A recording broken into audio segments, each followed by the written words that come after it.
পিছনে আরেকটা ভয়ানক রহস্য আছে।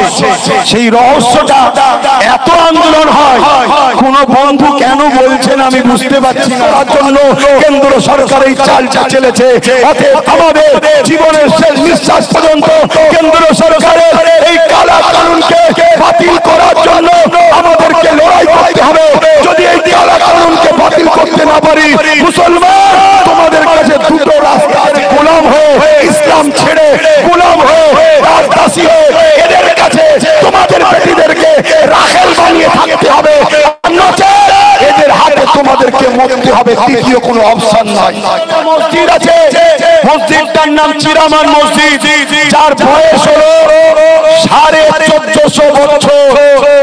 হযরত প্রফেট মুহাম্মদ যখন আকাশের চাঁদকে দুটুকরো করছিলেন জমিনের উপরে দাঁড়িয়ে আঙ্গুলের ইশারা দিয়ে, আপনারা সবাই জানেন ওই চাঁদ যখন দুটুকরো হচ্ছিল, কেরলে তখন বাদশা ছিল চিরামান, সে তখন তার কেরলে বসে বসে বড় ঘাবড়ে যায়। পরে যখন হযরত আব্দুল্লাহ যখন ব্যবসার জন্য কেরলে আসে, তিনাকে জিজ্ঞাসা করা হয় এই চাঁদ দুটুকরো বিষয় তোমরা কিছু বলতে পারবে? কেন তোমরা তো আসমানের কিতাবের জ্ঞান রাখো। হযরত আব্দুল্লাহ বলেছিল মুহাম্মদ সাল্লাল্লাহু আলাইহি ওয়াসাল্লামকে একজন জাদুকর পরীক্ষা করতে চেয়েছিলেন, তাই তিনি আগুন দিয়ে আকাশে চাঁদ দুটুকরো করে দেখিয়েছিলেন। এই কথা শুনে কেরলের রাজা চিরামান সঙ্গে সঙ্গে মক্কার দিকে রওনা দিলেন। জাহাজে করে পানি পার হলেন, যাবার পর আমার নবীর কদমে গিয়ে ঈমানের কলেমা পড়ে কেরলেতে একটা মসজিদ তৈরি হয়েছিল। সেই মসজিদটার নাম হলো মসজিদে চিরামান। 1400 বছর ধরে, অর্থাৎ এই 1400 বছরের মসজিদ প্রমাণ দিচ্ছে কেরলে, ভারতে 1400 বছর ধরে মুসলমান আছে। মালদায় একটা মসজিদ আছে যে মসজিদে 700 বছর বয়স। আমার ভারতবর্ষে গুজরাটে একটা মসজিদ আছে 1300 বছর ধরে। কলিকাতায় একটা মসজিদ আছে 300 বছর বয়স। কলিকাতা মাদ্রাসার বয়স 100 বছরের উপরে। এইভাবে আমাদের ঐতিহাসিক মসজিদ, মাদ্রাসা, কবরস্থান প্রমাণ দিচ্ছে এই ভারতবর্ষে মুসলমান কোন দেশ থেকে নতুন আসেনি। এখানে আমাদের মসজিদ, এখানে আমাদের কবরস্থান, এখানে আমাদের বসবাস ছিল। এই জায়গাটা মসজিদকে দিয়ে দিলাম, এই জায়গাটা কবরস্থানকে দিয়ে দিলাম, এই জায়গাটা ঈদগাহকে দিয়ে দিলাম, এই জায়গাটা খানকার জন্য দিয়ে দিলাম। বেশিরভাগ সব মৌখিক দান। বুঝতে পারছেন তো নাকি? তো মৌখিক যখন দান, তাহলে কাগজ আছে কি? কাগজ যখন নাই, তাহলে ওই জায়গা তুমি পোর্টালে সাবমিট করতে পারছো না। কেন্দ্র সরকার সেই জায়গাগুলোকে দখল করতে চাইছে। এর পিছনে আরেকটা ভয়ানক রহস্য আছে।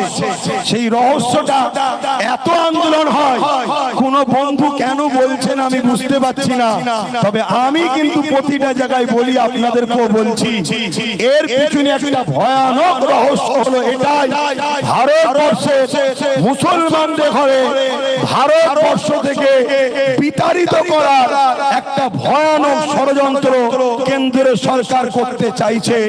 সেই ষড়যন্ত্রের একটা ধাপ হলো মুসলমানদের ঐতিহ্যের মসজিদ, মাদ্রাসা, কবরস্থানকে শেষ করে দেওয়া। যদি বলেন এর মধ্যে কি চাল আছে, খুব ভালো করে শোনে। যতগুলো মসজিদ, মাদ্রাসা, কবরস্থান, ঈদগাহ আমাদের কাগজপত্র আছে, সেই মসজিদ, মাদ্রাসা, কবরস্থান, ঈদগাহ বয়স খুব জোর হলে 60 থেকে 65, 70 বছর হবে। তার আগের যা আছে সব মৌখিক দান। শুনছেন তো নাকি? আর মৌখিক দানটা আমার দেশের আইনে বৈধ। আজকের দিনেও সুপ্রিম কোর্টে মৌখিক দান হিবা করা চলবে, সুপ্রিম কোর্টে আছে আইন। তাহলে যে মসজিদ, মাদ্রাসার কাগজপত্র আছে তার বয়স হলো 60-70 বছর। আর যেগুলো তার আগেকার কাগজ নাই, সেগুলোকে সব নিশ্চিহ্ন করে দিবার পর আপনাকে বলবে আপনি বাংলা বলেন, আপনি পাকিস্তান, বাংলাদেশ থেকে এসেছেন, আপনি হিন্দি বলেন, আপনি কি বলে পাকিস্তান থেকে এসেছেন, এদেশে আপনাদের কোনো অস্তিত্ব নয়, আপনি বলবেন আরে আমি হাজার হাজার বছর ধরে আছি, তখন বলবে হাজার হাজার বছর যদি থাকে তো মুসলমান আছো মসজিদ কই, মুসলমান আছো কবরস্থান কই, মুসলমান আছো খানকা কই, মুসলমান আছো ঈদগাহ কই। আপনি দেখাবেন ওই 70 বছরের মসজিদ, তার আগের গুলো তো সব ভেঙে দিয়েছে, তার আগের গুলো তো মুছে দিয়েছে, আপনি দেখাতে পারবেন না। অতএব কেরলে একটা মসজিদ আছে, মসজিদটার নাম চিরামান মসজিদ, যার বয়স হলো 1450 বছর। হযরত প্রফেট মুহাম্মদ সাল্লাল্লাহু আলাইহি সাল্লাম যখন আকাশের চাঁদকে দুটুকরো করছিলেন জমিনের উপরে দাঁড়িয়ে আঙ্গুলের ইশারা দিয়ে, আপনারা সবাই জানেন ওই চাঁদ যখন দুটুকরো হচ্ছিল, কেরলে তখন বাদশা ছিল চিরামান, সে তখন তার কেরলে বসে বসে আকাশের চাঁদ দুটুকরো দেখে বড় ঘাবড়ে যায়।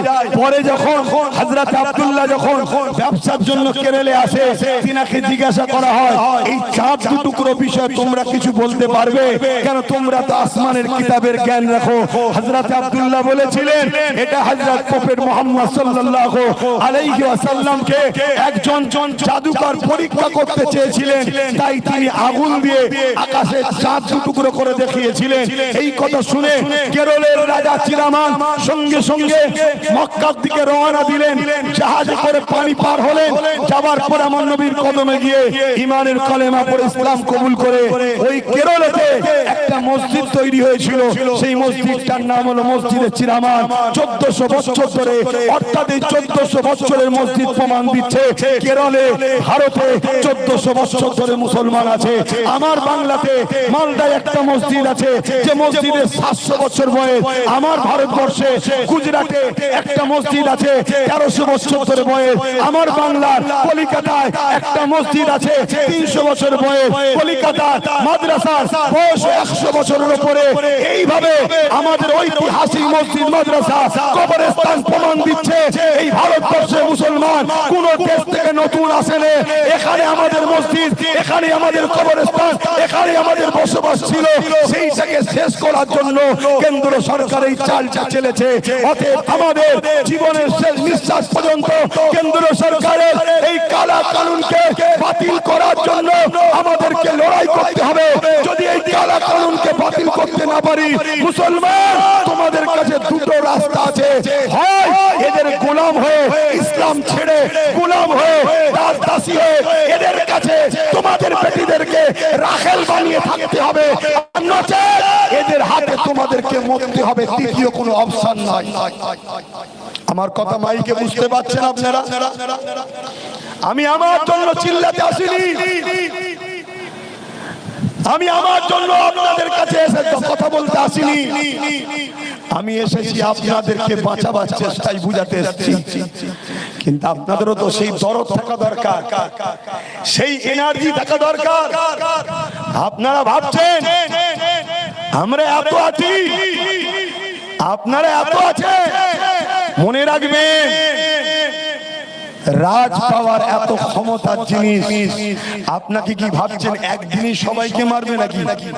এই যে আমার আগে ভাই বলছিলেন একটা আইন আসছে, ইউনিফর্ম সিভিল কোড। এই ইউনিফর্ম সিভিল কোডে শুধু মুসলমান বিপদে পড়বে না, মতুয়া ভাইদের যে ধর্ম বিশ্বাস, হরিচাঁদ ঠাকুর, গুরুচাঁদ ঠাকুরকে, সেই ধর্মের উপরে মতুয়া ভাইরা থাকতে পারবে না। হয়তো এই কথা শোনার পরে মতুয়া ভাইদেরকে নিয়ে যারা ব্যবহার করে, কিছু নেতা হয়তো আমার কথাকে কাটতে পারে। যেমন আমার কওমকে কিছু নেতারা মুসলমান ব্যবহার করে না, করে না।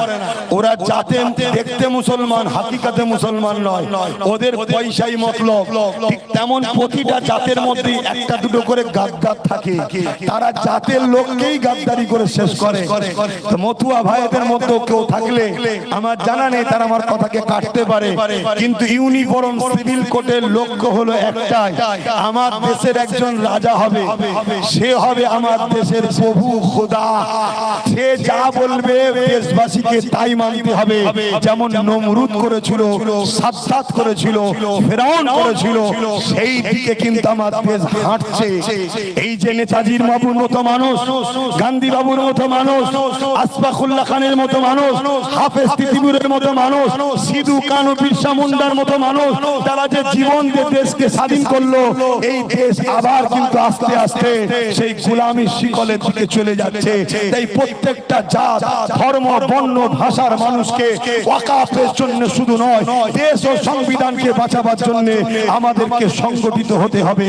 তাই আগামী দিন এই মেম্বারে, এই স্টেজে অমুসলিমরা এসে বক্তব্য দেবে, সেখানে আপনাদেরকে ট্রেনিং নিতে হবে। মুসলিম বক্তব্য দিলে আপনি নাই নারে তাকবীর বললেন, ঠিক আছে আমার ধর্মীয় স্লোগান মেনে নিলাম, কিন্তু একটা অমুসলিম যখন বক্তব্য দেবে আপনিও তখন কি নারে তাকবীর দেবেন? এই শিক্ষাটা তো আপনাদের ঘরে আগে ট্রেনিং দিতে হবে। ওই ট্রেনিং এর কাজ এখন আহলে সুন্নাত ওয়াল জামাত করছে। এই লড়াই একদিনের নয়, এই লড়াই একদিনের নয়। ব্রিটিশকে তাড়াতে গিয়ে 200 বছর সময় লেগেছিল। বন্ধু শোনো, আমাদেরকে যে ইতিহাস পড়ানো হয়, ওই ইতিহাস একদম শেষের দিকে ব্রিটিশের বিরুদ্ধে সর্বপ্রথম কারা লড়াই করেছিল সেই সকল ইতিহাস চেপে দেওয়া হয়েছে। ব্রিটিশের বিরুদ্ধে সর্বপ্রথম লড়াই করেছিলেন টিপু সুলতান, তারপরে আব্দুল আজিজ মহদ্দেদ দেলভি, মুসলিম উলামারা সর্বপ্রথম ব্রিটিশদের বিরুদ্ধে লড়াই করেছিল। সেই ইতিহাসকে চেপে দিয়ে একেবারে যখন সাকসেসফুল হয়েছে, তখনকার ইতিহাস আমাদের ঘরে শোনানো হচ্ছে। আপনাদের কি ধৈর্য আছে না কষ্ট হচ্ছে? ঠিক করে বলছেন তো নাকি? আমি বকে যাচ্ছি, আপনারা বিরক্ত হচ্ছে? হাত তুলে বলুন, ধৈর্য আছে তো নাকি? খুব ভালো তারে শোনো, এই দেশে আমাদেরকে গোলাম বানাবার প্ল্যান চলছে। তাহলে প্রথম কি করেছে? এই আইনের মধ্যে কেন্দ্র সরকার পরিবর্তন আনতে গিয়ে এনেছে